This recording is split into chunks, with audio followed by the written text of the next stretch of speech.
අපි මේ කතා කරන්නේ නියතිය පාඩමේ අවසාන කොටස මොකද විචලතා විශ්ලේෂණය කොටස. අපි මේ විදිහේ කතා කරලා ඉතන මූලික ප්‍රමාණ අනෝවෝද මොකද හදාගන්නේ ඔය භාගයේ අහන්නේ භාගයේ හැමතිස්සම ප්‍රශ්න ගන්න නැත්නම් නැත්නම් මූලික පොඩි තීරුවල් හදලා තියෙනවා ඒ කොටස සම්පූර්ණ කතා කරන්නේ නැහැ.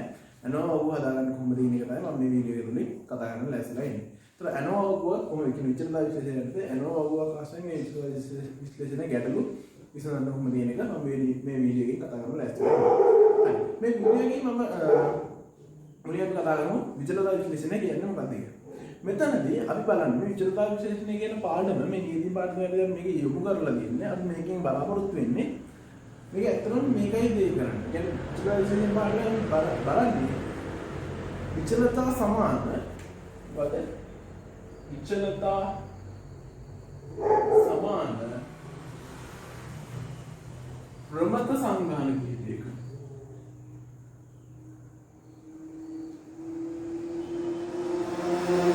විචලතා සමාන ප්‍රමත සංගාන කිහිපයක මධ්‍යයන් එකවර සමානද කියන එක පරීක්ෂා කරන්න තමයි මේ විචලතා විශ්ලේෂණය කරන්නේ. මොකද විචලතා සමාන ප්‍රමත සංගාන කිහිපයක මධ්‍යයන් එකවර සමානද යන පරීක්ෂා කිරීම සඳහා මෙන්න මේ විචලතා විශ්ලේෂණය දානවා. කියන උදාහරණයක් විදිහට එහෙම මේකේ අපි ගත්තොත් එහෙම හරි.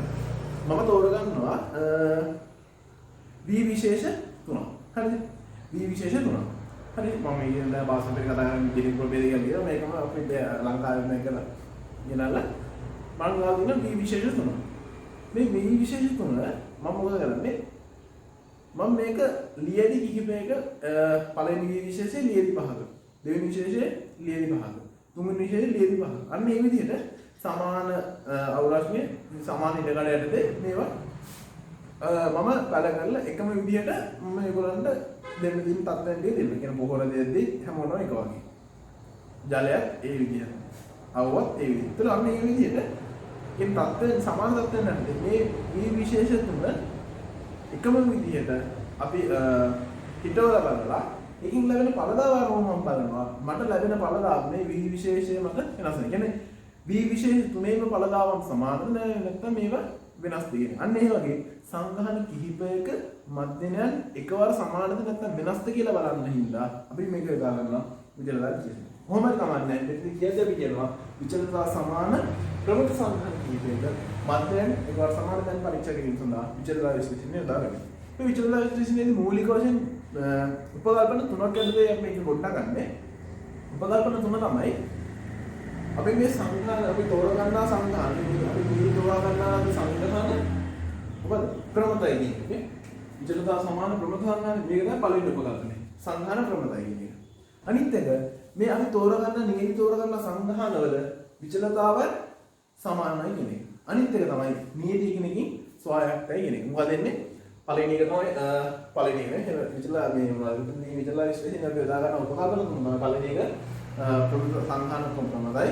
අනිත් එක විචලතාවය සමාන සංගහන කිහිපයේ විචලතාවයන් සමානයි. අනිත් එක නියතිකින් ස්වයංක්තයි. හැබැයි සමහර පාස් පේපර්ස් වල ඔයගොල්ලන්ට දීලා තියෙනවා ඔයගොල්ලෝ දකිලා තමයි මේ අමතරව තවත් උපකල්පනයක් දීලා තියෙනවා. නියති විචලතාවයන් අඥාතයි. කියන්නේ නියති විචලතාවයන් සමානයි නමුත් නියති විචලතාවයන් අඥාතයි කියලා දීලා තියෙනවා. ඒතර ඒක කමන්නේ ඒක ඇඩිෂනල් පොඩ්ඩක් මතක තියාගන්න ලියන්න આવොත් මේ තුන ලියන්න. හදිසි MCQ එක වගේ එකක් දෙන්නකොත් මේකට ඒකත් හරි කියන එක මතක කරන්න ඕනේ. හරි. එතන මොකක්ද දෙන්නේ? අපි කතා කරා. එතන උපකල්පන හතරක් ගැන කියනවා නම් පාස් පේපර්ස් වල සමානයේ තියෙන උපකල්පන හතරක් තියෙනවා. නියති තෝරගන්න සංගහනකින් ප්‍රමතයි. අනිත් එක විචලතාවයන් සමානයි. විචලතාවයන් අඥාතයි. සංගහන විචලතාවයන් සමානයි. සංගහන විචලතාවයන් අඥාතයි. නියතිකින් ස්වයංක්තයි. හරි. දැන් අපි මොකද කරන්නේ? මේකත් එක්තරා විදිහකම කල්පිත පරීක්ෂා ආකාරයක්. මෙතනදී තර විදිහටම කල්පිත කරනවා. මෙතනදී පරීක්ෂා සංඛ්‍යා දෙක ගණනය කරනවා. මෙතනදී පරීක්ෂාව කරලා තීරණය නිගමනය මෙතනදී මේ විදිහටම කරනවා.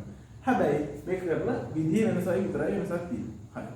අපි බලමු මේකේ කොහොමද අපි කල්පිත ගොඩනැගීම සිදු කරන්නේ කියලා. කල්පිත ගොඩනැගීම. ඔයගොල්ලන්ට ක්ලාස් එක කට්ටිය මම ඔයගොල්ලන්ට ටියුට් එක දීලා තින්නෙම 2014 ගාන 2014 ඒල 8 වෙනි ප්‍රශ්නේ යන්න. ඒකේ කියනවා බිම් කොටස් 4ක වගා කරන ලද තිරිඟු ප්‍රභේද 3කට අදාළව හෙක්ටාරයකට ලැබුණු ඵලදාව කිලෝග්‍රෑම් දහස් ගණනින් පහත දැක්වේ. තිරිඟු ප්‍රභේද තුනෙහි සාමාන්‍ය ඵලතාව සමාන දැනන්නේ අර සමාන 0.05 වට්ටමේදී පරීක්ෂා කරන්න. මෙතනදී ඔයගොල්ලෝ මේ ඇනෝවා බග්ගුවක් ගොඩනගද්දී පියවර කීපයක් තියෙනවා. පියවර කීපය අනුගමනය කරන්න ඕනේ. මම ඒ ඇනෝවා බග්ගුව ගොඩනගන්නේ කොහොමද කියන එක ඔයගොල්ලන්ට මේ ගාන පටන් ගන්න කලින් ඔයගොල්ලන්ට මේක කියලා දෙන්න. මෙතනදී ඔයගොල්ලන්ට දීලා තියෙනවා අනිවාර්යයෙන්ම සංඛාන 3ක හෝ 4ක. විභාග මට්ටමත් තුළ ඔයගොල්ලන්ට අපිට බලාපොරොත්තු වෙන්න බෑ සංඛාන 5ක 6ක. උපදින ඒ කියන්නේ අවම සංඛාන 3ක දත්ත දෙයි නැත්නම් සංඛාන 4ක තෝරගත්ත නීති දත්ත දෙයි. සාමාන්‍ය සංඛාන 3ක තමයි දෙන්නේ. ගාන පොඩ අමාරු ගන්න ඕන සංඛාන 4ක දත්ත දෙයි. ඒතර අපි හිතමු සංඛාන 3යි කියලා. හරි. එතනකො A B C කියලා දෙනවා. හරි. ඒතර ඔයගොල්ලන්ට දත්ත ටික දීලා තියෙනවා. මෙන්න මෙහිම ඊළඟ එතන 4යි 5යි 6යි 7යි මෙතන තියෙනවා 3යි 5යි 5යි 4යි 2යි 3යි 4යි 3. හරි. මෙහෙම දෙන්නා කියලා හිතන්නකො. එතකොට මොකද වෙන්නේ සංඛාන 3ක දත්ත දෙනවා. එක් එක් සංඛාණයෙන් අපි නීති තෝරගෙන දිනවා කියද පළවෙනි සංඛාණයෙන් නීති 4යි, දෙවෙනි සංඛාණයෙන් නීති 4යි, තුන්වෙනි සංඛාණයෙන් නීති 4යි. මෙන්න මෙහෙම දුන්නාට පස්සේ එතකොට මෙන්න මේ දත්ත ටික ඔයගොල්ලෝ හිතන්න මේක ABC කියන සංඛාණ වලින් දීලා තින්නේ. ඔයගොල්ලෝ ලියාගන්න මේක මෙන්න මේ විදිහට. XA XB XC කියන. ඊට අමතරව ඔයගොල්ලෝ ලියාගන්න මෙන්න මේ වගේම මේකේ වර්ගය. ඒ කියන්නේ XA වර්ගය, XB වර්ගය, XC වර්ගය. ඔන්න ඔය විදිහට දත්ත ලියන්න. ඊට පස්සේ මොකද කරන්න ඕනේ? මෙන්න මේ වේ එකතු වෙනවා. 5යි 4යි මොකද වෙන්නේ? මෙන්න මේක එකතු. ඉතින් මේක එකතු. එතකොට මේක එකතු වෙනවා sigma x. මේක එකතු වෙනවා sigma x b. ඊට පස්සේ මේක එකතු වෙනවා sigma x c. එතකොට මෙතන තීරුවක් ගන්න ඕනේ. ඒ තීරුව ගන්න කොහොමද? මේ හැම එකක්ම වර්ග කරලා. ඉතින් 4 වර්ගය 16යි, 5 වර්ගය 25යි, 6 වර්ගය 36යි, 7 වර්ගය 49යි. 3 වර්ගය 9යි, 5 වර්ගය 25යි, 5 වර්ගය 25යි, 4 වර්ගය 16යි. 2 වර්ගය 4යි, 3 වර්ගය 9යි, 4 වර්ගය 16යි, 3 වර්ගය 9යි. මෙන්න මේ තීරුව ටිකත් එකතු. ඉතින් මොකද වෙන්නේ? මේ කියන්නේ sigma xa වර්ගය, sigma xb වර්ගය, sigma xc වර්ගය. ඔන්න ඔය තීරුව ටික ගහගත්තට පස්සේ ඔයගොල්ලන්ට දාන තුල තියෙන මෙන්න මේ දත්ත ටික ඊට අමතරව ඔයගොල්ලෝ ඒක රඳුනග ඒ වගේම එහා පැත්තෙන් ඒවයි ඊට පස්සේ ඔයගොල්ලන්ට ඕනේ මේකෙන් පළවෙනි ඉන්නම ගණනය කරන්න ඕනේ එකතු t ටෝටල් එක ගන්න. ටෝටල් එක ගන්න කොහොමද? sigma xa ධන sigma xb ධන sigma xc. ඒ කියන්නේ අපිට දුන්නු දත්ත ටිකේ මුළු එකතු ගන්නයි. ඒක සංඛාන තුනක් නම් xa xb xc ඒ ටික එකතු 4ක් 5ක් නම් 4ක් 5ටම යනවා. ඒතර sigma xa ධන sigma xb ධන sigma xc ධන sigma xc එහෙම කියලා ගත්තා. මේක තමයි පළවෙනි පියවර. දෙවෙනි එක අපි ගණනය කරන්න ඕනේ දෝෂය. දෝෂය කොහොමද ගණනය කරන්නේ? t වර්ගයේ බෙදීම කැපිටල් N. මේ කැපිටල් N කියන එකේ තේරුම මොකක්ද? මම අධ්‍යයනය කරපු සියලුම එක කරනවා. මේ බලන්න. මම වරකට එක සංඛාණයකින් ඒක 4 වෙනි සංඛාණ 3 ගත්තා. ඒ කියන්නේ මෙතන නෝනම් කැපිටල් N කීයද? 12යි. ඒ කියන්නේ එක සංඛාණයකින් 4 ගන්න සංඛාණ 3 බලන්න 12ක් අරගෙන ඉතින්. ඒතර t වර්ගය කියලා කියන්නේ අපි මෙතනින් අපි ගණනය කරගත්තා නේ t යගේ මුල එකතු ගණනය කරගත්තා නේ. අන්න ඒ t වර්ගය අරගෙන මෙතන නෝනම් 12න් බෙදලා ඉතින්. ඊට පස්සේ 3 අපි ගන්නවා SST. SST ගන්න කොහොමද? sigma x a වර්ගය දන sigma x b වර්ගය දන sigma x c වර්ගය අරගෙන එකෙන් අඩු කරනවා දෝෂය. අපි මේ ගණනය කරගත්ත දෝෂය t වර්ගය බෙදීම n. කියන්නේ sigma x a වර්ගය අරගෙන අපි මේ ගණනය කරගෙන ඉන්නේ. මේ යගේ දාගත්තා, මේ යගේ දාගත්තා, මේ යගේ දාගත්තා. අපි වල මෙතනින් අපි ගණනය කරගත්ත දෝෂය අඩු කරනවා.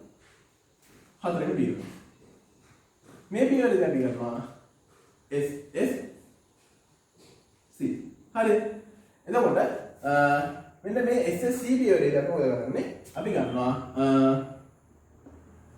sigma x a අරගෙන sigma x කියන්නේ මෙතන නම් sigma x a අරගෙන ඒක සම්පූර්ණ කරලා ඒ සම්පූර්ණ එකේ වර්ගය අරගෙන කියන්නේ මෙතනට ආපු වගේ වර්ගය බලන්න මේ දෙක වෙනසක් මෙතන ගන්න කෙලිම sigma x a වර්ගය මේ sigma x a වර්ගය මෙතන ගන්න sigma x a අරගෙන ඒක වර්ග කරලා simple n ගෙන්න simple n කියන්නේ මෙතන නෝන ඒකෙන් ඔබට මේ ඉඳන් උගේ 4යි මෙතන ගත්තා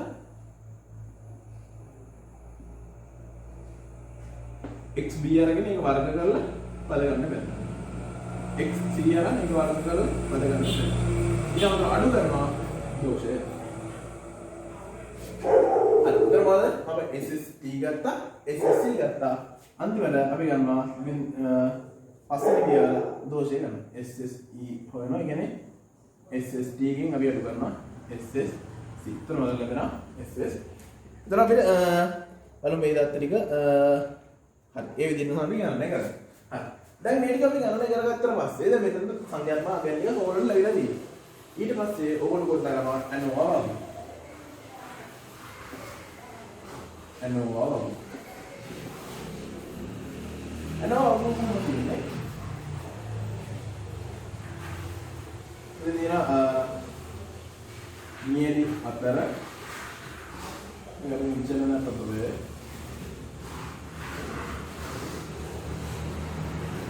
ඉතින් නියලි තුන එකතු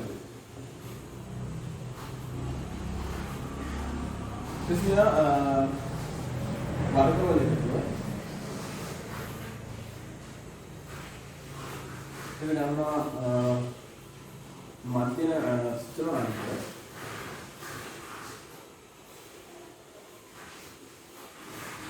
එසේ මධ්‍යන වර්ගය ඒකමදි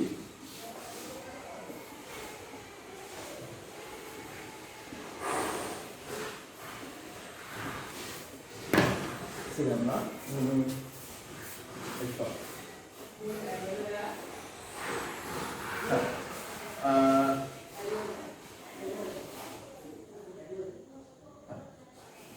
මෙතන අපි ගන්නවා වර්ගවල එකතු. මෙතන මේ නියදී අතර අපි මේ ගණනය කරගත්ත SSC කියන්නේ අන්න එතන SSC ගන්න. නියදී තුන SSC කියන වලන්නේ SSE. તો මේ දෙක එකතු අපි ගන්න SSE ගන්න SSC එකෙන් SSC අඩු කරලානේ. ඉතින් මෙතන දාගන්න ඕනේ SSE. તો මේ දෙක එකතු කරපුවාම SSC ලැබෙනවා. හරි. ඊළඟ සුචනාංගය ගන්න හොඳ මතක තියාගන්න ඕනේ. කේරින එක. කේරින එක කියන්නේ ඒකට සංවිධාන තුනයිනේ. සංධාන කරනවා මේක ඒක. ඒක සංධාන තුනේ තමයි ගන්නවා. ඒ කියන්නේ තුන රින එක. එතන මෙතන සුචනාංගය කියලා මෙතනට ගන්නේ k වාරයක් එන්නේ. ඒතර k වාරයක් කියන මෙතන කරගෙන තුනේ එක සංඛාරකින් තෝරගත්ත නීර්ගණම් කීයද?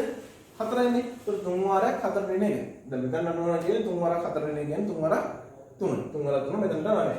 ඒතර මධ්‍ය මාර්ගය අපි ගන්නවා. දැන් මෙතන SSC කේරින එක. ඒ කියන්නේ මේක රණ්ඩුක සුචනාංගයෙන් බෙදලා තමයි මධ්‍ය මාර්ගය ගන්න. ඒ කියන්නේ මොකද වෙන්නේ? MSC හොයනවා. SSC බෙදීම කේරින එක. අපි ගත්තොත් එන්නේ MSE හොයන්නේ. SSC කේරින එකෙන් බෙදුවා MSC ලැබෙනවා. SSE k වාරයක් එන්න එකෙන් බෙදුවා. ඒ කියන්නේ SSE k වාරයක් එන්න එකෙන් බෙදුවා. කියන්නේ මේක බෙදීම මේක බෙදීම මේක. අපි ලැබෙනවා MSC. හරි. ඊට පස්සේ අපිට ගන්න පුළුවන් මොකද්ද? F වගේ. F වගේ වෙන්නේ මොකද්ද? MSC බෙදීම MSE. ඒක ඕක තමයි සාමාන්‍යයෙන් අපි යන ආකෘතිය. හැබැයි ඉතින් මේක ඇත්තටම කිව්වොත් එහෙම මාත් මේකේ කොහොමද මේක මෙහෙම ගත්තේ මේ B වල ගත්තේ කොහොමද මේ B වල ගත්තේ කොහොමද ඇයි මේක මෙහෙම කරන්නේ කියන එකින් එක නම් එක තර්ක කරලා කියන දෙන්න ගන්න. හැබැයි මේක මහා ලොකු දෙයක් නෑ. ඔයගොල්ලෝ මේ P වල ටික මතක තියාගන්න. මේ P වල ටික අනුගමනය කරලා මේ ඔයගොල්ලෝ අගයන්තිය දාගත්තාම අපි ලස්සනට F වගේ පැත්තේ පරීක්ෂා සංඛ්‍යාතිය කියනවා. අපිට සාමාන්‍ය විදියට ගණනය කරගෙන යන්න ඉතින්. පාස් වෙන සේරුවක් කරලා පස්සේ මේක ඔයගොල්ලන්ට අනිවාර්යෙන් පුරුදු වෙනවා. ඉතින් පොඩ්ඩක් අර මේක අර අපිට රසනලයිස් කරන්න අමාරු මේක අරනවා වගේ ඇත්තටම මේ ගොඩක් සංකීර්ණ ක්‍රම වේදියා. ඉතින් මේක අපිට පියවර ටික දීලා දිනා පියවර ටික අනුගමනය කරලා අන්තිමට මේ වගුවඩ ගන්න ආදේශ කරගන්න තමයි අපිට පුරුදු වෙන්න තියෙන්නේ. මතක තියාගන්න ඕන කියපු පියවර ටික කොහොමද කරන්න කිව්වේ? අපිට දීලා තියෙන දත්ත ටික ගන්න. දත්ත ටික දාගන්න. ඒ දුන්නු කියන්නේ ගාන තුන අපිට දීලා තියෙන දත්ත ටික. ඒ වගේම ඒවට වර්ග දීප ටිකක් දාගන්න. සංඝාන තුනක දුන්නා නම් සංඝාන තුනේ දත්ත දාගත්තා. ඒ වගේම මේ වගේ වර්ග දීප දාගන්න. ඒ ටික එකතු දාගන්න. හරි. පළවෙනි පියවර මම කිව්වා sigma x a දන sigma x b දන sigma x c කියන සංඛාර තුනේ එකතු ගන්න. දෙක. ඊට මොනවාද? දෝෂය ගණනය කරනවා. දෝෂය ගණනය කරන්නේ කොහොමද? t වර්ගය. අපි කලින් පියවරේදී පළවෙනි පියවරේ ගණනය කරපු දෝෂය මේ කලින් පියවර අපි ගණනය කරපු ටෝටල් එකේ වර්ගය අරගෙන ඊට මොනවාද? පද ගණනේ බෙදුවා. කියන්නේ මුළු පද ගණනේ කැපිටල් n එකෙන් බෙදුවා. එක සංඛානයක තියෙන ඒක කරන වැඩි කරලා නීති දානවා. ඒතර ඒකේ මෙතන නම් ඕන දැන් මෙන්න ඕන කරමු. ඊට පස්සේ තුන්වෙනි පියවරේ දැන් මොකද කරන්නේ? මෙතන S T ගණනය කරලා S T කියන්නේ මොකක්ද? මේ අපි ගණනය කරේ sigma x a දාන වර්ගය දාන sigma x b වර්ගය දාන sigma x c වර්ගය අරගෙන අන්තිමට දෝෂය අරගෙන ඊට පස්සේ S C ගත්තා sigma x a වල සම්පූර්ණ කියලා. ඒ කියන්නේ මෙන්න මේකේ වර්ගය දාන මේකේ වර්ගය. මේකේ වර්ගය දෙකම සිම්පල් එක. මේකේ වර්ගය දෙකම සිම්පල් එක. මේකේ වර්ගය දෙකම සිම්පල් එක. අරගෙන නම් අපි දෝෂයක් ගන්නවා. ඊළඟට මොකද වෙන්නේ? අපි මේ යගෙන එක අරගෙන මගේ SSC ගන්න එක. දැන් මෙන්න මේ විදිහට තමයි අපි ගණන හදන්නේ ආකෘතිය එහෙමයි. මෙතනදී මතක තියාගන්න මේක මමගේ පරීක්ෂණ සංඛ්‍යා ගණනය කරන විදිය. කල්පිත කොටන කීමේදී හොඳට මතක තියාගන්න. කල්පිත කොටන ගන්නේ අපිට කල්පිත කොටන එක සිදු කරන්නේ h not එන්නේ mu a සමානයි mu b සමානයි mu c සංඛ්‍යා තුනක් තුනයි සංඛ්‍යා හතරක් හතර ඉවරයි. h1 එන්නේ mu a අසමානයි mu b අසමානයි mu c තුන අසමානයි. නැත්නම් මෙතන වාක්‍යයක් විදිහට කියන්න පුළුවන්. අවම වශයෙන් සංඛාන දෙකක හෝ මධ්‍යයන් අසමානයි කියලා වාක්‍යයක් විදිහට ලියන්න ඕනේ. නැත්නම් උඩට මෙන්න මේක සතරව ලියගෙන ඉන්න කියලා තියෙනවා. ඒතර මම කිව්වා පළවෙනි එකම දීලා දෙන්න දත්තර කිරීම දාගත්තා. ඒ වෙලේ වර්ග තීරු ටිකක් දාගත්තා. මේක හදාගත්තා ඊපස්සේ මෙන්න මේ පියවර ටික ලස්සන මේ පියවර ගන්නවා කියන්නේ පියවර හදාගත්තා. ඒක වගුවට අගන්නේ අදිශිදෙන් කරන්නේ නැහැ. අපි බලමු මේ ගාන කොහොමද හදන්නේ කියලා. ඒතර මම මේකේ දීලා දෙන දත්තර ටික ෆාම් කර ගන්නවා. මේ දීලා දෙන අපි ගන්න.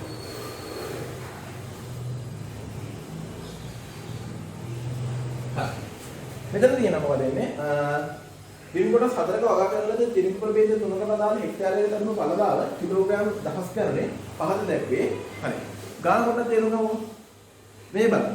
දින කොටස් හතරක වගා කරන ලද තිරිඟු ප්‍රභේද තුනකට අදාළව හෙක්ටාරයකට ලැබුණු පළදාව කිලෝග්‍රෑම් වලින් පහත දැක්වේ. හරි. මේක කියනවා තිරිඟු ප්‍රභේද තුනෙහි සාමාන්‍ය පළදාව සමාන දෙනවා. ඒ කියන්නේ මොකද වෙන්නේ? මේ තිරිඟු ප්‍රභේද තුනක් තමයි මේගොල්ලෝ මේ ABC කියලා දීලා දෙන්නේ. ඒතර මොකද වෙන්නේ? හෙක්ටාරයකට ලැබුණු සාමාන්‍ය පළදාව. කියන්නේ අපි ගත්තොත් එහෙම A කියන තිරිඟු ප්‍රභේදය අරගෙන මොකද වෙන්නේ? A කියන තිරිඟු ප්‍රභේදය අරගෙන මේගොල්ලෝ කියන දින කොටස් හතරක තමයි වගා කරන්නේ. පළවෙනි A කියන තිරිඟු ප්‍රභේදය අරගෙන දින කොටස් හතරක වගා කරනවා. ඊට පස්සේ A කේ සාමාන්‍ය. අර ගත්තොත් B කියන තිරිඟු ප්‍රභේදය ගන්න ඒක දින කොටස් හතරක. අන්න ඒ විදිහට වගා කරලා මේවයි සාමාන්‍ය පළදාව අරගෙන තමයි මේ දත්තරික දීලා දෙන්නේ. අපිට තියෙන්නේ මේ මොකද වෙන්නේ? තිරිඟු ප්‍රභේද තුනෙහි මොකද වෙන්නේ? මධ්‍යම පළදාවන් සමානද වෙනස්ද කියලා බලන්න.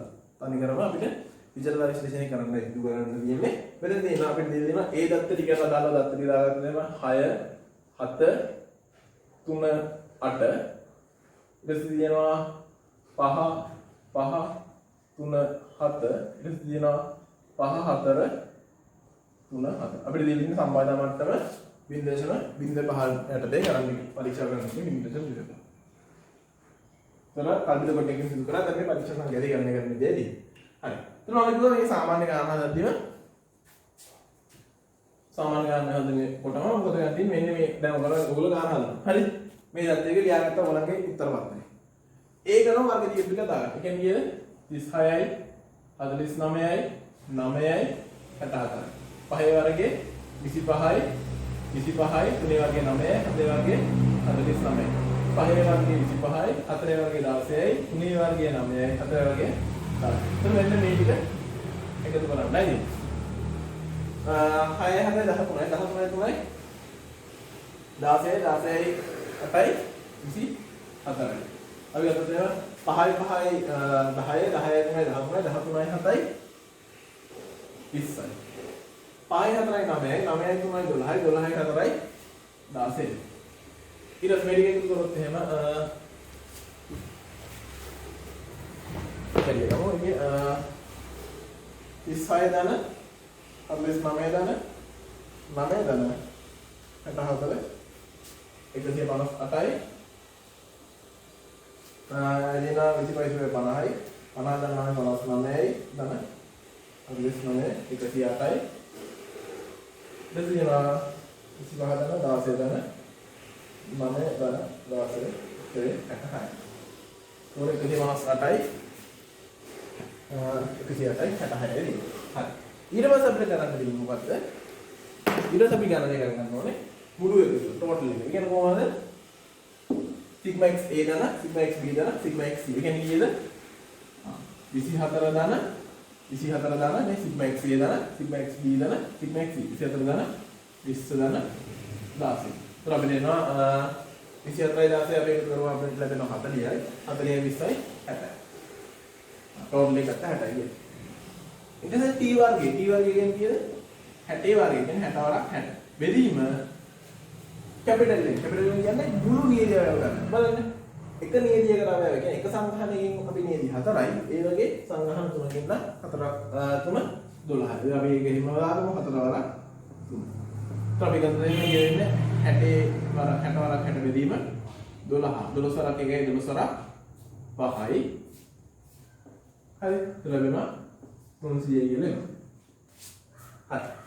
ඊට පස්සේ මොකද කරන්නේ? SST ගණනය කරනවා. ඒතර SST ගණනය කරන්නේ මහ ලොකු දෙයක් නෑ. SST ගණනය ගන්න ඉන්නේ මේක ඔයගොල්ලෝ දන්නවා. මොකද කරන්නේ ඉන්නේ? සිග්මා x a වර්ගය. සිග්මා x a වර්ගයෙන් a වර්ගයේ තියෙන එක දෙකෙන් ගියද 158. ධන 108. මතකද මේ දෙක වෙනස සිග්මා x a වර්ගය සහ සිග්මා x වල a වල සම්පූර්ණ කියලා කියන දෙක. සිග්මා x a වර්ගය කියන්නේ 150යි. සිග්මා x a වල සම්පූර්ණ කියලා කියන්නේ සිග්මා x a අරගෙන ඒක වර්ග කරනවා.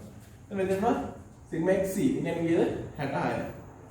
අඩු කරනවා t වර්ගයේ බෙදීම කැපිටල් t වර්ගයේ බෙදීම කැපිටල් එක අපි ගණනය කරලා කීයද 300යි. ඉතින් මේක ගණනය කරපුවම මට ලැබෙන උත්තරය අපි දාගමු 158 දාන 108 දාන 66 අඩු කරනවා 300. ඉතින් නම් මට ලැබෙනවා 32ක් කියලා. ඊට පස්සේ මෙතන එනවා මම මේක මගන්නම්කෝ සිග්මා x වල සම්පූර්ණ එක. ඒ කියන්නේ 24 වර්ගය බෙදීම සිම්පල් එක. ඒකේ තෝරන දේ 1 2 3 4. 4. ධන ඊළඟ 20 වර්ගය. කියන්නේ 20 වර්ගය බෙදීම 4. එකෙන් තෝරගන්න නීදනවා 4යි. ධන සිග්මා x කියන්නේ මොකක්ද දෙන්නේ? 16 වර්ගය අරගෙන 16 වර්ගෙ සිග්මා x වල සම්පූර්ණ කරගන්න. සිග්මා x a වල සම්පූර්ණ කරගන්න. ඒක තමයි විශේෂ කරන්නේ. සිග්මා x b වල සම්පූර්ණ කරගන්න. ඒක තමයි මේක. සිග්මා x අරගෙන කියන්නේ 16 සම්පූර්ණ කරගන්න. බෙදීම සිම්පල් එක කියන්නේ 4යි. අඩු කරනවා දෝෂය කියන්නේ කීයද? 300. තමයි මේක පොඩ්ඩක් ඇල්ලෙන් හදනවනේ වෙලා යනවා නේද? 24 වර්ගයේ බෙදීම 4. ඒකට එකතු කරනවා 20 වර්ගයේ බෙදීම 4. ඒකට එකතු කරනවා 16 වර්ගයේ 16 වර්ගයේ බෙදීම 4. ලැබෙනවා 8ක් කියලා. හරි. SSC 8යි. එතන අපි ගන්නවා 5. SSE ගන්නවා SST ගෙන් SSC අඩු. ඒ කියන්නේ SST එනවා 32යි ගෙන් 8ක් අඩු කරලා මට ලැබෙනවා 24ක්. හරි. ඊට පස්සේ මේ දත් ටික අපි දැන් මාර්ග කරනවා. අපි ගණනය කරගත්ත මුල එකතු ගත්තා. දෝෂය ගණනය කරගත්තා. SST ගත්තා, SSC ගත්තා, දෝෂය ගත්තා. මේ SST ගත්තා. මොකද එන්නේ? SSC එනවා. අපිට SSC එනවා කීයද? 8යි. SSE අපි ගත්තා 24. බලන්න මේ දෙක එකතු කරපුවම අපිට 32 ලැබෙනවා. SST ලැබෙනවා. හරි. කේරින් එක. කේරින් එක කියන්නේ කීයද? 3 ඍණ 1. 3 ඍණ 1. ඒ 3 ඍණ 1 ගත්තේ සංගහන ගණන කීයද? 3යි. 3 ඍණ 1 ගියාම උත්තරේ මට ලැබෙනවා 2යි. k වාරයක් එන්නේ එක. k වාර කියන්නේ 3 වාරයක් කියන්නේ 4 ඍණ 1. 3 වාරක් 4 ඍණ 1. 3 ඍණ 4 ඍණ 1 කියන්නේ 3යි. 3 වාරක් 3 9යි. ඊට පස්සේ මට දෙන්නේ MSC ගණන එක. MSC ගණන එක දෙන්නේ කීයද? SSC බෙදීම k ඍණ 1 ඒ කියන්නේ 8 බෙදීම 2. 8 බෙදීම 2 උත්තරේ 4යි. ඊට පස්සේ මෙතන එනවා 24 බෙදීම 9. ඒතර SSC කියන්නේ 24 බෙදීම 9. ප්‍රවේගත දෙක ලියාගමු 24 බෙදීම 9. හරි. ඒතර 24 බෙදීම 9 අපි තුනෙන් කරමු. මෙතන 3 වරක් 3යි 3 වරක් මෙතන 8යි. හරි 8 බෙදීම 3 කියලා එනවා. ඊට පස්සේ එනවා MSC බෙදීම MSE වගේ පරලා දෙනවා F වගේ. F වගේ ගන්න කොහොමද එතකොට? F වගේ සමානයි MSC කියන්නේ කීයද 4යි. 4 බෙදීම කියන 8 බෙදීම 3.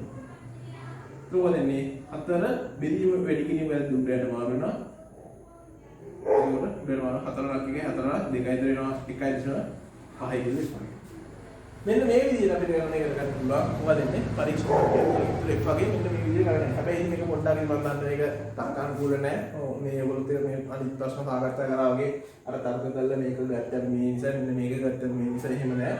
කඩපාඩම් කරලා මෙන්න මේ පියවරට යනකම් කළා මෙන්න මේ කියලා ගැටින් විතර වගුවට දාගන්න කියලා. ඉතින් ඇත්තටම මේක තමයි කරන්න තියෙන එක තව දුරටත් ලොකුවට හදාගන්න බෑ. ඉතින් මේක අපේ A-level මට්ටම තුල මේගොල්ලෝ ඉදිරි අධ්‍යාපන කටයුතු වල නැතිවස් මේ අධ්‍යාපනයේ නැති මේවා ඉගෙන ගන්න පුළුවන්. ඔය ඇත්තට මේවා අපි කරන්නේ මේ කරන්නේ software වලින් තමයි මේක කරන්නේ. ඉස්සරහට යනකොට අතින් යන හදන්නේ නැහැ. මූලික තියරි දැනුම මේක අපි මෙන්න මේ විදිහට අපි ගණනය කරනවා. හරි. දැන් මේ ටික අපි ගණනය කරගත්තට පස්සේ ඊට පස්සේ අපිට තියෙන මොකද? දැන් මේ කලින් මේ කඩිත කොටකින් සිදු කරා. ඊට පස්සේ මේ කතා කරේ මොකද? පරීක්ෂණ සංඛ්‍යාදී ගණනය කරේ. මේ පරීක්ෂණ සංඛ්‍යාදී දැන් ගත්තා. ඊට පස්සේ අපි කරන්න ඕනේ පරීක්ෂාව. පරීක්ෂාව කරන්නේ මෙහෙම. පරීක්ෂාව කරන්නේ හොඳට මතක තියාගන්න මේ කල්පිත පරීක්ෂාව සිදු කරන්න අපි යොදාගන්නේ FVFT. හරි. විචලතා විශ්ලේෂණ සඳහා යොදාගන්නේ FVFT. එතන පරීක්ෂාව කරනවා. පරීක්ෂාව ගන්න මේගොල්ලෝ දීලා තියෙන අල්ප සමානයි 0.05 මට්ටමේදී මේ FVFTයත් ඔයගොල්ලෝ හොඳට බලන්න. ඒක ඕන FVFT බැලුවම ඔයගොල්ලන්ට පේන්නේ දකුණට පුටික ව්‍යාප්තියක් තියෙන. ඒකේ වර්ගයේ සම්බන්ධතාවය තමයි අපි මේ කරන්නේ 0.05යි. ඒතර එනවා FVFT. එතකොට මේක තමයි අවදි පෙදෙස. අවදි පෙදෙස හොඳට මතක තියාගන්න. ඒක වම් බල්ගේ තියෙන්නේ මේක පිළිගනු පෙදෙස. මේ වම් බල්ගේ මේක දකුණු බල්ගේ තියෙන්නේ මේ පිළිගනු පෙදෙස. හරි. මොකද වෙන්නේ අපි දැන් බලන්න දැන් ඔක්කොම ගන්න මෙතනද අගේ දාගන්න ඕනේ අවදි අගේ කීයද කියලා. අවදි අගේ හොයද්දී ඕගොල්ලෝ ගන්න ඕනේ DL. මොකද වෙන්නේ මෙතන එනවා ලවයේ සුචලනාංකය සහ ලවයේ සුචලනාංකය සහ පිටින්ම හරයේ සුචලනාංකය.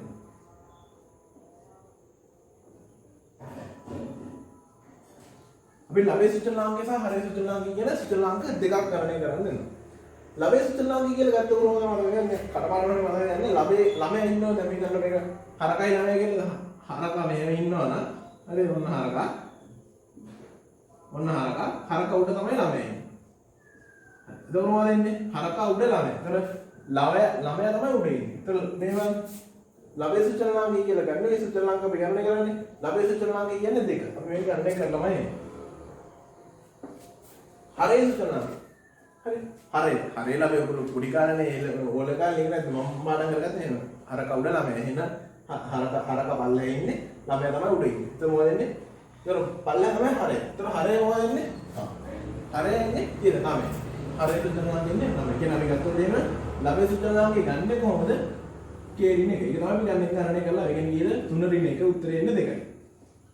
හරේ සුචලනාංකය ගන්න කොහොමද? K වාරයක් n ඍණ 1 එකෙන් ගියද 3 වාරක් 4 ඍණ 1 කියන්නේ ඒක තමයි ළමයි ගන්න.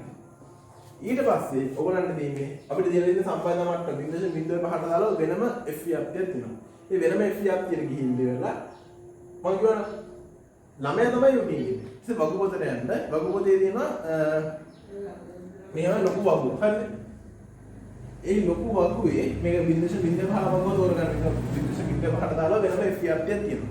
ඒතර FVFTයේ මම ගන්න ළමයා තමයි උඩින් ඉන්නේ. ඒතර මෙතන ළමයේ සුචලනාංකය උඩින් තෝරන්නේ. न्यूमरेटर सा डिनोमिनेटर කියලා තියෙනවා. Numerator and denominator. ඒතර ඒ බලන්න ලවයේ සුචලනාංකය ගන්න මෙතන දෙක. ලවයේ සුචලනාංකය දෙක. ඊට පස්සේ හරයේ සුචලනාංකය මෙතන ගන්න 9. ඒතර මේ දෙක කැපෙන තැන බලන්න. එතන තමයි අපිට අදාළ අවධිය අගේ එන්නේ. ඒතර මෙතන මම අවධිය අගේ ලියාගත්තා. අපිට එන්න ඕන අවධිය අගේ එන්නේ 4.26. 4.26 තමයි අවධිය අගේ එන්නේ.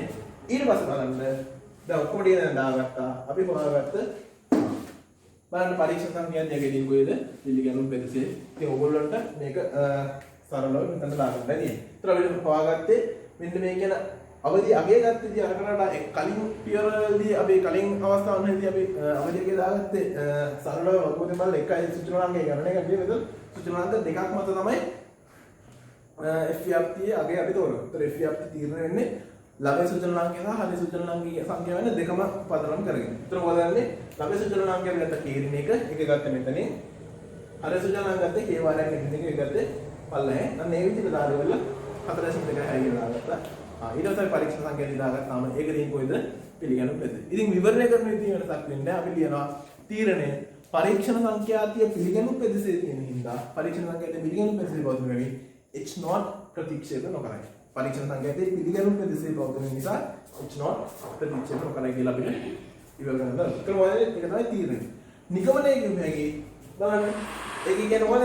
සංඝහන තුනේම මැදේ සමානයි කියලා. බලන්න අපි අහන ප්‍රශ්නෙත් බලන්න. අහන ප්‍රශ්නෙත් කියන්නේ තිනිකු ප්‍රභේද තුනෙහි සාමාන්‍ය ඵල දාවල් සමාන නේද යන්න අර සමාන බිඳුකින් ඉඳපහම ප්‍රශ්නේ. ඒතර වාට කියන්නේ මොකද වෙන්නේ? තිනිකු ප්‍රභේද තුනෙහි බලන්න මෙතන මේ h0 පිළිගන්නවා කියන්නේ h0 කියන්නේ තිනිකු ප්‍රභේද සාමාන්‍ය ඵල දාවල් සමානයි කියන්නේ. අපිට කියන්නවා තිනිකු ප්‍රභේද තුනෙහි සමාන ඵල දාවල් සමානය යන්න පිළිගැනීමට අල්ප සමාන බිඳුශ බිඳුව පහ මට්ටමේදී ප්‍රමාණවත් සාක්ෂි පවතී. හරි. එතකොට මේක තමයි මූලික වශයෙන් ඔයගොල්ලන්ට දැනගන්න ඕන දෙයක් කියලා තියෙනවා. හරිද? ඒතර ඔයගොල්ලෝ මේක මූලික වශයෙන් දැනගෙන ඔයගොල්ලන්ට පාස්වර්ඩ්ස් කීපයක් නැත්නම් ඒ පාස්වර්ඩ්ස් ටික තියෙන ගණන් ටික හදාගත්තාම ඔයගොල්ලන් මේක කරන් මේක හදාගන්න පුළුවන්. විචලනශීලීනට දැනගන්න දේවල් කීපයක් තියෙනවා. මේක නිර්වචනයේ තියෙන විචලතා සමාන ප්‍රමත සංඝාන කිහිපයක මැදෙන් එකවර සමානද කියලා පරීක්ෂා කිරීම සඳහා මේ විචලතා විශ්ලේෂණය යොදා ගන්නවා. මෙතනට අපි යොදා ගන්න මූලික උපකරණ කිහිපයක් තියෙනවා. සමාන ගුරු කියන තුනක් කියලා. පාස්වර්ඩ්ස් වල සමාන මේ හතරක් කියලා දීලා තියෙනවා. ඉතින් ඔයගොල්ලෝ කෝකටත් මූලික තුන මතක තියාගන්න කෝකටත් කියලා ප්‍රේත උපකල්පනයක් මතක තියාගන්න මම කිව්වා කියන සාමාන්‍ය පොදුවේ දෙන මේ උපකල්පන තුන තමයි සංඝාන ප්‍රමතයි අනිත් එක නියදී කෙනකින් සෝයාක්තයි අනිත් එක සංඝාන විචලතාවය සමානයි කියන. ඊට අමතරව දීලා තියෙන සංඝාන විචලතාවය අඥාතයි කියන එක මේ සමහර පාස්වර්ඩ්ස් වල තියෙනවා. හරි. ඒ නිසා ඒකත් කොහොමද බලාගෙන යන්න. හතරම වගේ අතන වෙලාවනේ. ඊට පස්සේ අපි මොකද කරන්නේ? මේකෙදි කල්පිත කරගන්න කොහොමද?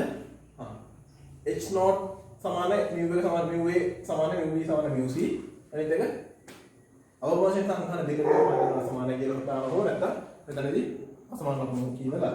ඊට පස්සේ මම කිව්වා මේකට දාන විදිහට උලන් දින දත්ත වගේම ඒ වගේම ඒකේ වර්ගයේ දත්ත ටික ලියා ගන්න. ඊට පස්සේ අර පියවර පහ අනුගමනය කරලා අගයන් ටික අරගෙන මේකට අගයන් දාගන්න කියලා මම කිව්වා. ඊට පස්සේ සාමාන්‍ය විදිහට එකම පියවර එක ගන්න. මේක එච්චරම අර කටපාඩම් ක්‍රමයකට යන්න වෙන්නේ. ඉතින් කරන්න දෙන්නේ අපි සාමාන්‍ය ස්ටැට් කරන් දිනනවා කටපාඩම් වල කරලා හරියන්නේ නැහැ. නමුත් මෙතන අපිට කරන්න දෙන්නේ ඒකේ විදිහට තමයි යන්න වෙන්නේ. ඉතින් අපි පොඩ්ඩක් මේක අර පොඩ්ඩක් අවුල් වියුල් ගතිය යන්න හින්දා මේකට දාලා MCQ දෙකක් තුනක් අපි සාකච්ඡා කරනවා. හරි. අපි ගමු 2013 පේපරේ 2013 පේපරේදී හැම පේපර් එකම 39 වෙනි ප්‍රශ්නේ තියෙන්නේ ඔන්න ඔය විචලන විශේෂණ කොටනේ. 2013 ප්‍රශ්නේ බෙල්ලුවොත් 39 වෙනි ප්‍රශ්නේ ඔයගොල්ලෝ පාස්වර්ඩ් දිනන්න බෙල්ල ගන්න. ඒක කියනවා මෙහෙම. ඒක කියනවා මට්ටම් 4 ඉන්න ඒකසරණීය පරීක්ෂාවක් සඳහා මධ්‍යන වර්ගයේ නියැදි අතර. බලන්න නියැදි අතර මධ්‍යන වර්ගය. මම නියැදි අතර මධ්‍යන වර්ගය කියන්නේ කොහොමද මේ නියැදි අතර. අපි ගත්තේ නියැදි අතර. මධ්‍යන වර්ගය කියන්නේ කොයිද? මෙතන තමයි මේ ටික මතන්න හරිද? මේක අපිට දැන් ගන්න වෙනස්නේ.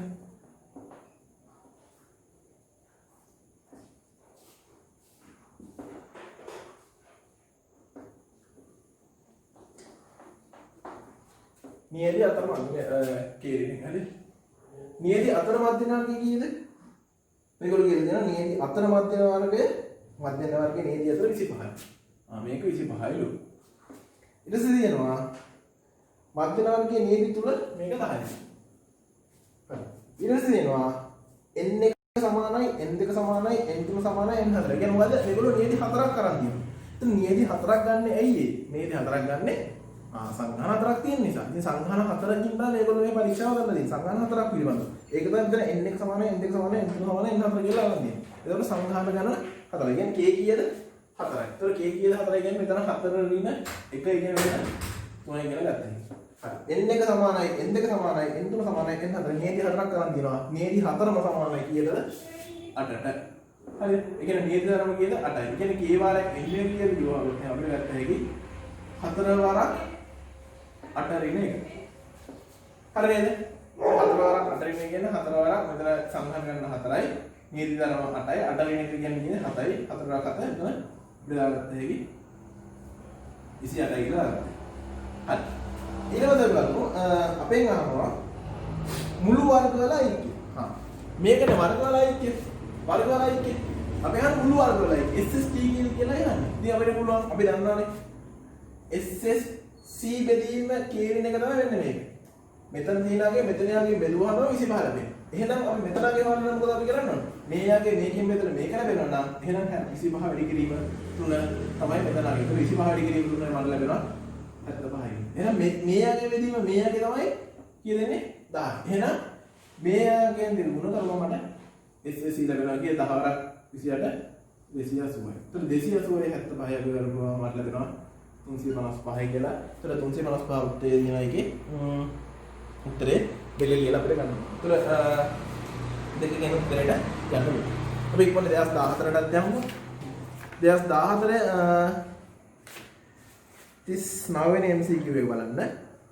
ඒගොල්ලෝ කියලා දෙනවා පහත දැක්කන වගුව සලකන්න. ඊට මේක කියනවා සියලුම නියතිතරම සමාන වේ නම් එවිට නියති සංඛ්‍යාව සහ නියතියකට අනුව නිරීක්ෂණ කරන්න. නියති සංඛ්‍යාව කියන්නේ අපි නියති කීයක් ගත්තද?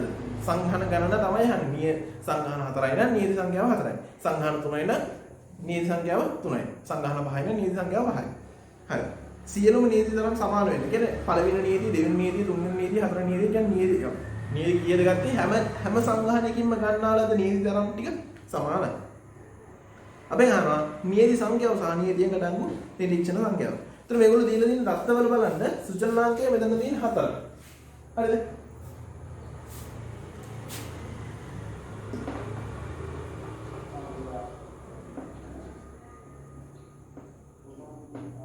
සුචලනාංක මෙතන දීලා තියෙන කියන්නේ සුචලනාංක මෙතන දීලා තියෙන 4. ඉතින් බලන්න සුචලනාංක මෙතන 4 දෙනවා කියන්නේ කේරින එක නේද 4 කියලා කියන්නේ. කේරින එක තමයි 4 කියලා කියන්නේ. ඒතර K කියන්නේ මොකද? සංඝාන ගණන. නැත්නම් නියති ගණන. බලන්න.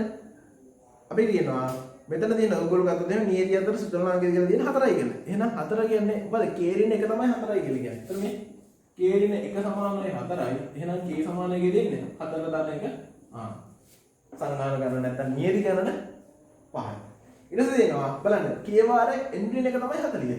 බලන්න K වාර එන්ට්‍රි එක තමයි 40. ඉතින් අපි K කීයද කියලා බලවද? K කියන්නේ 5යි. එන්ට්‍රි එක සමානයි 40. ඒ කියන්නේ එන්ට්‍රි එක සමානයි. එන්ට්‍රි එක සමානයි 4 බෙදීම 5 කියන්නේ 8යි. n කියන්නේ කීයද? 8 එක එහාට ගියාම 9. ඒතර වෙනවා සංඝාන ගණන 5යි, නියති ධර්ම 9යි. උත්තරය ලැබෙනවා කිය දෙන්නේ පස්වෙනි එක තමයි උත්තරේ. හරි. තව එක පේපර් එකක් සාකච්ඡා කරලා අපි මේක ඉදිරියට ගමු. 2015ට එන්න ඕගොල්ලෝ 2015 39 වෙනි ප්‍රශ්න. හරි. ඒක බලන්න. විචලතා විශ්ලේෂණයේදී කරන ලබන උපකල්පන පිළිබඳව පහත දැක්වෙන කුමන ප්‍රකාශයේ සත්‍යද කොබද සත්‍ය කියලා අහනවා. බලන්න ඒක කියනවා. නියති ලබා ගන්නා සංඝාන ප්‍රමත ව්‍යාප්ත වේ. සංඝාන අපි නිර්වචනයෙන් කතා කරා. විචලතාවයන් සමාන ප්‍රමත සංඝාන කිහිපයක මධ්‍යරණ එකවර සමානද කියලා. එතන මෙතන කියනවා විචල්‍ය දෙක මෙතන කියනවා නියති ලබා ගන්න සංඝාන ප්‍රමත ව්‍යාප්ත ඒක හරියටම හරි. ඒක තමයි ඒක එක්තරා විදිහක අපේ උපකල්පනයක්. ඒක හරි. B සංඝාන මධ්‍යරණ සමාන වේ. බලන්න සංඝාන මධ්‍යරණ සමාන වේ කියන එක උපකල්පනයක්ද? නෑ. ඒක කල්පිතයක්. ඒක උපකල්පනයක් නෙමෙයි. ඒක කල්පිතයක්. ඒක අප්‍රතිෂ්ඨිත කල්පිතයක්. C සංඝාන විචලතාවයන් සමාන වේ. හරිනේ. අපි නිර්වචනය කිව්වා. විචලතාවයන් සමාන ප්‍රමත සංඝාන කිහිපය. එහෙනම් A හරි ඊළඟට C හරි. හරි. එතන මොකද වෙන්නේ? A සහ C හරි උත්තරේ එනවා කීයද? 3. අපි 2016 කතා කරමු. එතන 2016 තියෙනවා 39. එකේ කියනවා විචලතාව සමාන ප්‍රමත සංඝාන 3ක. ප්‍රමත සංඝාන 3ක. එතන සංඝාන 3කට දැන් දාන්න. හරි. විචලතාව සමාන ප්‍රමත සංඝාන විචලතාව සමාන ප්‍රමත සංඝාන 3ක. ඒක 3 දින එක. මේක දාන්න දෙක. විචලතාව සමාන ප්‍රමත සංඝාන 3 සංසන්දනය කිරීම සඳහා ගොඩනගන විචලතාව විශේෂණ අගුවක සංඝාන 4 සඳහා වර්ගයන් එකතු. උදාහරණ සංඝාන 4 මේ නියති 4 කිව්වා සංඝාන 4 වෙනසක් නැහැ. සංඝාන 4 සඳහා වර්ගයන් එකතු 70 වෙනවා. මෙතන 70 වෙනවා. නේ? 4 සංඝාන 4 සඳහා වර්ගයන් එකතු 70ක් අතර දෝෂයන්ගේ වර්ගවල එකතුව 36 වෙනවා. සුචලනාංක 12ක් සහිතව. සුචලනාංක 12ක් සහිතව 36යි. බලන්න ආයෙ කියන්නේ විචලතා සමාන ප්‍රමත සංඝාන 3ක. 3ක ගුණින 3 රින් එක 2යි. 3ක මධ්‍යරණ සංසන්දනය කිරීම සඳහා ගොඩනගන විචලතා විශේෂණ වගුවක සංඝාන 4 සඳහා වර්ගයන්ගේ එකතුව 70. සංඝාන 4 සඳහා වර්ගයන්ගේ එකතුව 70. ඒක මෙතන 3 රින් එක මෙතන 2 දාගත්තා මෙතන 70. ඊට පස්සේ කියනවා දෝෂයන්ගේ වර්ගවල එකතුව සුචලනාංක 12 සහිත. සුචලනාංක 12 සහිත 36ක් වේලු. අපිට කියනවා F යක්තිය F වගේ. මේ F වගේ කැල්කුලේෂන් කරන්න. මොකද එන්නේ? අපි දන්නවා MSc ලැබෙන්නේ SSC කේරින එකෙන් බෙද. කියන්නේ 70 බෙදීම 2 උත්තරේ මෙතන එනවා 35යි. මෙතන ලැබෙන්නේ මොකද? 36 බෙදීම 12. 36 බෙදීම 12 කියන්නේ කීයද? එතන 3යි. එතන මට ලැබෙනවා කියන්නේ 3ට 3 වරක් 1යි මේක මේ MSc බෙදීම MSc නේ මෙතන නේද? 3 වරක් 1යි 5ට 3 වරක් 1යි ඉතුරු 2යි 20ට 3 වරක් 6යි ආයි 6 කියලා එනවා. ඒතර 11.6 කියලා ඔයගලන්ට උත්තරේ එතන උත්තරේ ඔයගලන්ට 5 කියලා උත්තරේ දෙන්නේ. හරිද? ඊට පස්සේ 39ට ඔයගලන්ට උත්තරේ ගත්ත හැකි 5 කියලා. ඒතර 11.6 කියලා ඉන්නේ ඔයගලන්ට දෙන්නේ 11.6. ඒතර ඒකට තමයි උත්තරේ කියලා දෙන්නේ. ඉතින් මම මෙහෙම මේ විදිහට ඔයගලන්ට මේ සිලබස් එකේ අමාරු පාඩමක් විදිහට මම නියමිත පාඩම කතා කරා. ඉතින් මේකේ තව මීටට සංකීර්ණ කොටස් තියෙනවා. ඉතින් අපිට මේ වීඩියෝ එකක් තුලින් කතා කරන්න පුළුවන් මට්ටමේ දේවල් ටික මම ඔයගොල්ලොත් එක්ක බෙදාගත්තා. මේක කලින් කොරෝනා මේ පළවෙනි රැල්ල ආපු වෙලාවේ තමයි මේක මේ ළමයිගේ යාපතලකම මේක පටන් ගත්තේ. ඉතින් අර ගොඩක් කාර්යබහුල ජීවිතයක් ගත කරන කෙනෙක් විදිහට කැම්පස් එකේ වැඩ කරනවා. කැම්පස් එකේ අසයින්මන්ට් එක ඊට අමතරව මම මොනවද ඔඩිට් ෆර්ම් එකක වැඩ කරනවා, ට්‍රේනින් යනවා, ජාබ් කරනවා. ඊට අමතරව කැම්පස් එකේ ඒවත් එක ළමයින්ට ක්ලාස් කරනවා. මේ අතරතුරේදී තමයි මේක මේ ඔයගොල්ලෝ වෙනුවෙන් කරන්න කියලා පටන් ගත්තේ. ඉතින් මේදීම පාඩම මේ විදිහට ඉවර කරන්න පුළුවන් වෙනවා. ඉතින් ඔයගොල්ලන්ට මම හිතනවා මේක ඔයගොල්ලන්ට ප්‍රයෝජනවත් වෙන්න කියලා. ඉතින් ඔයගොල්ලෝ මේකෙන් දෙයක් ගත්තා නම් කමෙන්ට් එකක් දාන්න. මම ඒ සම්බන්ධයෙන් සතුටු පළ කරනවා. ඉතින් බලමු ඉස්සරහට තවත් ඉදිරියට මම මේ channel එකේ වීඩියෝස් අප්ලෝඩ් කරන්න බලාපොරොත්තු වෙනවා. ඉතින් මෙච්චර කල් channel එකට ගිහින් ඔයගොල්ලන්ට බොහොම ස්තුතියි. ඔයගොල්ලන්ට සුබ වතන.